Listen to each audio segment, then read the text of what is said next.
एक आदमी की हथेली 30,000 साल पुराने एक प्राचीन वस्तु से कट गई।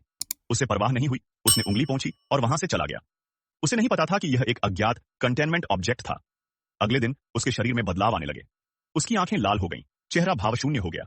मौके पर मौजूद बड़े बड़े अफसरों ने उस पर ध्यान नहीं दिया, क्योंकि आज राष्ट्राध्यक्ष खुद उस प्राचीन वस्तु की प्रदर्शनी देखने आए थे।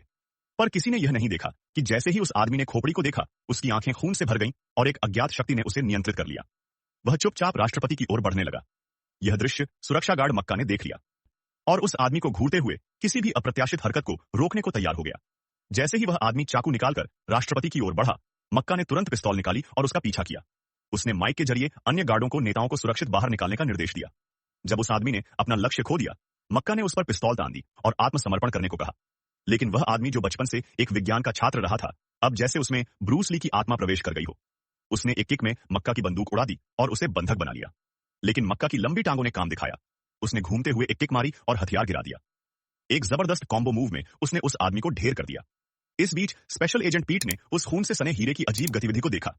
वह खोपड़ी अब खून रिसा रही थी और जैसे उसमें जान आने वाली थी। भीड़ में यह बड़ा नुकसान कर सकती थी, इसलिए पीट ने उसे उठाया और बाहर ले जाने लगा। लेकिन तभी वह अजीब तरह से फिसल गया और खोपड़ी जमीन पर गिर गई। वह नहीं जानता था कि एक दाढ़ी वाला आदमी पहले से उसका इंतजार कर रहा था। उसने पीट की चेतावनियों को नजरअंदाज करते हुए अपने बैग से एक रहस्यमयी तरल निकाला और खोपड़ी में डाल दिया। तभी एक अज्ञात ऊर्जा बाहर निकलने लगी। उससे निकली रोशनी इतनी तेज थी कि पीट अपनी आंखें नहीं खोल सका। पर जब रोशनी खत्म हुई, वह दाढ़ी वाला आदमी ऐसे गायब था जैसे कभी आया ही ना हो। पीट के शरीर से खून के सारे निशान भी गायब हो चुके थे। अब वह आदमी जो पागल हो गया था, वापस सामान्य हो गया। लेकिन किस्मत सबकी अलग होती है। मक्का की बहादुरी की सराहना हुई, जबकि पीट को सिर्फ गलतफहमी समझा गया। उसे बिना सबूत के झूठा कहा गया कि उसने नशा किया था और अपनी मर्जी से वस्तु गायब की। उसे तुरंत निलंबित कर दिया गया। उसकी बातों पर किसी ने विश्वास नहीं किया। जब पीट घर पहुंचा, एक बुजुर्ग महिला पहले से उसका इंतजार कर रही थी। उसने पीट को एक फाइल दी, लेकिन अपनी पहचान नहीं बताई। सिर्फ कहा कि जो निर्देश दिए गए हैं उन्हें पूरा करो। अगले दिन सुबह पीट दिए गए निर्देशों के अनुसार एक गुप्त स्थान पर पहुंचा। पर उसे यह जानकर हैरानी हुई कि मक्का भी वहां था। उसे भी वही निर्देश मिले थे।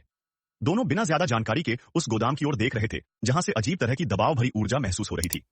अब सोचिए, अगर आपको कोई रहस्यमयी प्राचीन वस्तु मिले, तो क्या आप भाग जाओगे या उसे घर ले आओगे?